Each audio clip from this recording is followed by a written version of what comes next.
주님께서 여러분과 함께 루카가 전한 거룩한 복음입니다. 예수님의 부모는 해마다 파스카 축제 때면 예루살렘으로 가곤 하였다. 예수님이 12살 되던 해에도 이 축제 관습에 따라 그리로 올라갔다. 그런데 축제 기간이 끝나고 돌아갈 때 소년 예수님은 예루살렘에 그대로 남았다. 그의 부모는 그것도 모르고 일행 가운데 있으려니 여기며 하룻길을 갔다. 그런 다음에야 친척들과 친지들 사이에서 찾아보았지만 찾아내지 못하였다. 그래서 예루살렘으로 돌아가 그를 찾아다녔다. 사흘 뒤에야 성전에서 그를 찾아냈는데 그는 율법 교사들 가운데 앉아 그들의 말을 듣기도 하고 그들에게 묻기도 하고 있었다. 그의 말을 듣는 이들은 모두 그의 슬기로운 답변에 경탄하였다. 예수님의 부모는 그를 보고 무척 놀랐다. 예수님의 어머니가 얘야 우리에게 왜 이렇게 하였느냐? 네 아버지와 내가 너를 애타게 찾았단다 하자 그가 부모에게 말하였다. 왜 저를 찾으셨습니까? 저는 제 아버지의 집에 있어야 하는 줄을 모르셨습니까? 그러자 그들은 예수님이 한 말을 알아듣지 못하였다. 예수님은 부모와 함께 나자렛으로 내려가 그들에게 순종하며 지냈다.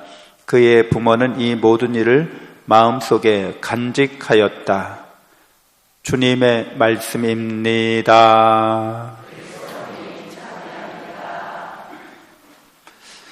참 예수님, 하나님의 복동이 고맙습니다. 고맙습니다.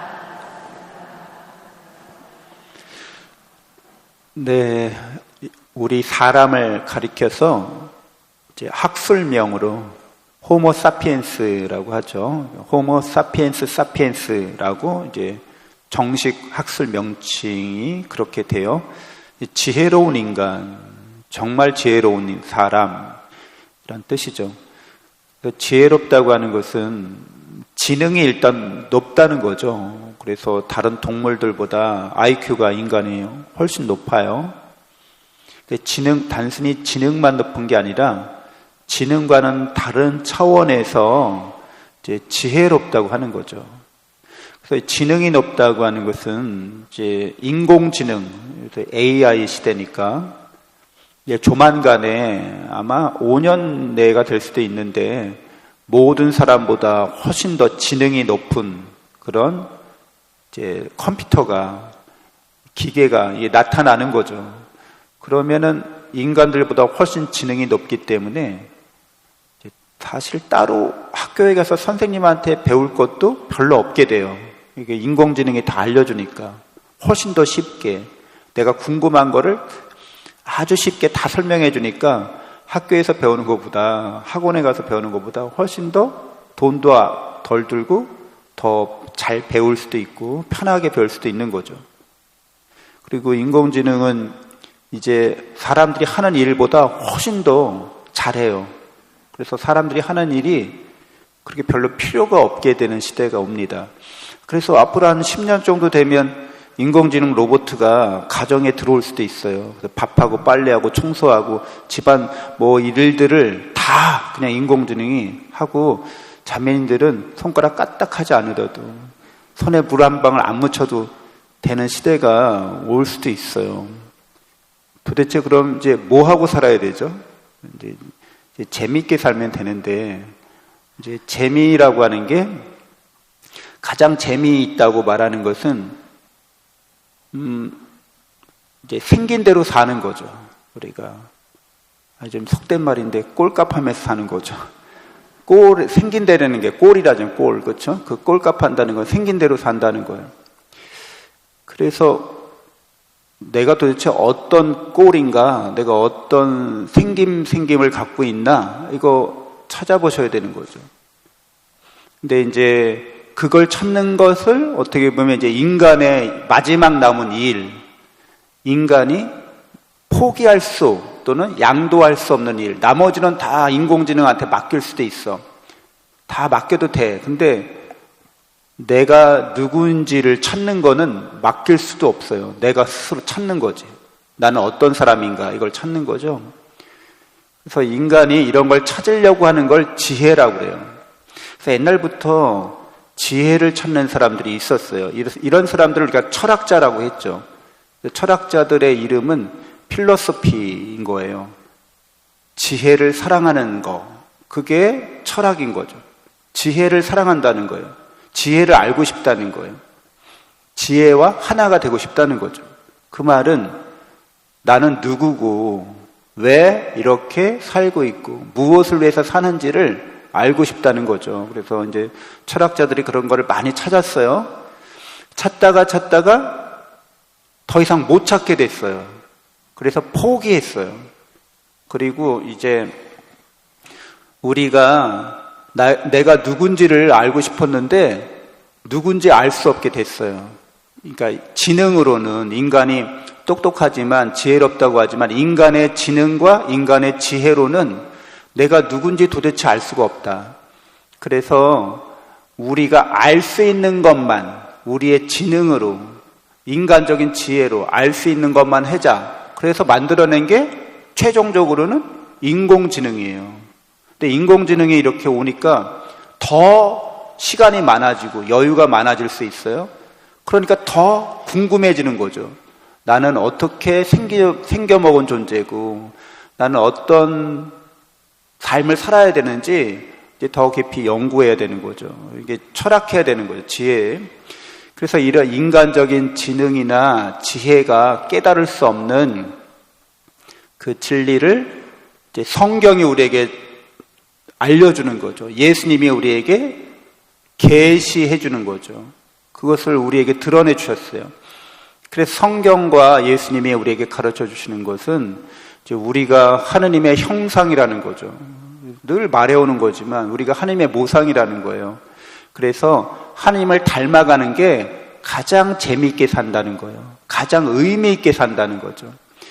그러니까 재미있고 의미 있는 삶, 그것은 인간이 하느님을 닮아서 하느님을 사랑하는 삶, 또 하느님의 사랑으로 자기 자신과 이웃을 사랑하는 삶, 그것이 우리를 점점 더 나답게 만든다는 거죠. 그러니까 하느님을 닮아가게 만든다는 거예요.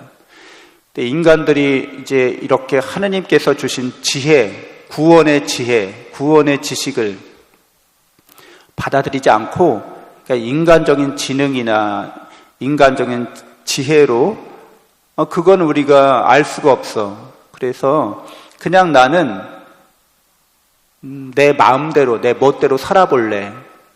그래서 재미있는 거 막 할래. 그냥 내 감각적인 재미, 보는 재미, 듣는 재미, 뭐 먹는 재미 이런 거 갖고 살래 막. 근데 그렇게 살다 보면 이 인간의 갈증이 채워지질 않게 돼 있죠. 왜?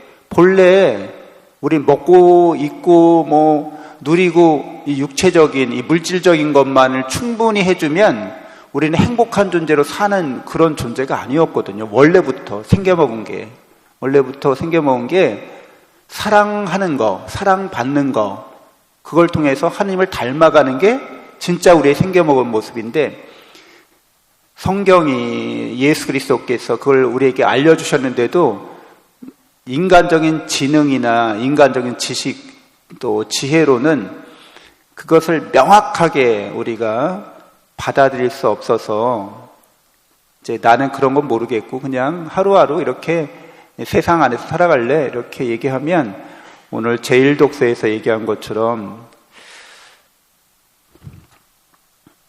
여기는 그 하느님을 지혜를 찾는 것, 기억하는 것은 꿀과 같고 꿀처럼 달고 또 지혜를 차지하는 것은 꿀송이처럼 달다고 이렇게 말씀해 주시는 그래서 나는 계속 하느님이 알려주신 지혜를 찾고 소유하면 내가 계속 목마르지만 계속 갈증을 느끼지만 그것이 계속 충족된다는 거죠.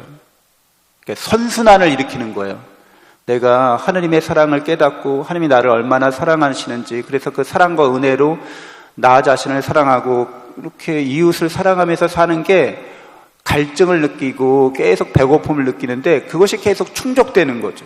그러니까 더 배고프게 되고 더 갈증을 느끼는데 더 충족되는 거죠. 그래서 더 좋아지고 계속 좋아지고 이제 이게 인간의 행복이라고 하는 거죠. 근데 이제 그렇지 않고 세상 것을, 이렇게 감각적인 것을, 인간적인 것을 우리가 추구하기 시작하면 역시 그것도 기쁨이나 즐거움을 줘요. 근데 갈증을 남기죠. 똑같이. 근데 이런 갈증을 채우면 채울수록 더 허무해져요. 놀랍게도. 하느님의 사랑 안에서 사는 거는 채우면 채울수록 충만해지는데 세상 것을 사랑하면 사랑할수록 더 허무해지는 거죠. 사람을 사랑하면 사랑할수록 기쁨도 주는데 나한테 갈증을 남긴다는 거예요. 근데 그 갈증이 허무한 갈증이라는 거예요. 이걸로는 내가 채워질 수 없겠구나라는 걸 그냥 알게 돼요. 그렇죠. 여러분 알코올 중독, 술 마시면 좋죠. 감각적으로. 행복하죠. 즐겁죠. 술을 마셔도 갈증이 생겨나요. 허무해져요. 덧없어져요. 근데 또 거기서 술이 주는 기쁨과 즐거움이 있으니까 또 마시기는.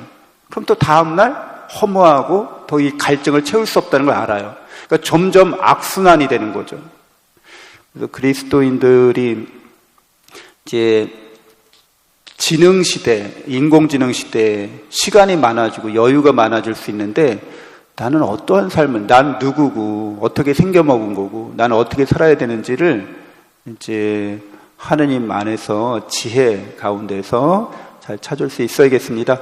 성모님이 예수님의 이런 어린 시절의 어떤 에피소드죠. 거기서 이렇게 묻고 답하는 장면도 나오고 예수님이, 그러니까 우리가 성경에 대해서 묻고 답하는 거죠. 하느님의 말씀에 대해서 묻고 답하는 거죠. 신앙적인 대화라고 그래요. 이런 것들을. 세상적인 이야기들만 하는 게 아니라 우리는 누구고, 우리는 어떻게 살아야 되고, 우리는 무엇을 해야 되고, 이런 것에 대해서 이제 하느님의 지혜 가운데서 서로 대화와 소통을 나누는 거죠. 그리고 성모님은 이 모든 것들을 곰곰이 간직했다고 이렇게 나와 있습니다. 그러니까 이런 우리 존재에 대해서, 나의 삶에 대해서, 참된 행복에 대해서 곰곰이 이렇게 생각해 보는 거죠. 이걸 묵상한다고 하죠. 묵상하고 이렇게 관상하는 거죠. 그래서 인간이 이제 남아있는 일들 중에 하나가 모든 일들을 다 기계한테 맡길 수도 있지만 곰곰이 생각하는 일도 이제 기도하는 일인 거죠. 원래 우리가 하나님을 닮았기 때문에 하나님을 닮아가야 되고, 그러려면 대화와 소통을 잘해야 되는 거죠. 이 대화와 소통을 우리는 기도라고 하고, 이제 기도 중에 이렇게 곰곰이 생각하는 기도를 우리 묵상이라고 합니다. 묵상 기도와 관상 기도, 이게 인간이 육체적으로 하는 일도 물론 필요하지만 본질적으로는 정신적으로 하는 일이 더 중요하다는 거예요. 내가 누군지를 깨닫는 것도 정신적으로 하는 일인 거죠, 이게. 그래서 이렇게 기도와 묵상과 관상을 통해서 성모님이 예수님을 잘 따르는 그런 지혜, 구원의 길로 가는 지혜를 이렇게 체득하십니다. 십자가에 이르기까지 이제 예수님을 잘 따라가는 거죠. 우리도 성모님을 본받아서 그렇게 예수 그리스도의 구원의 지혜를 믿음으로 잘 순종하고 열매 맺는 복된 삶을 살아가야겠습니다. 잠시 묵상하겠습니다.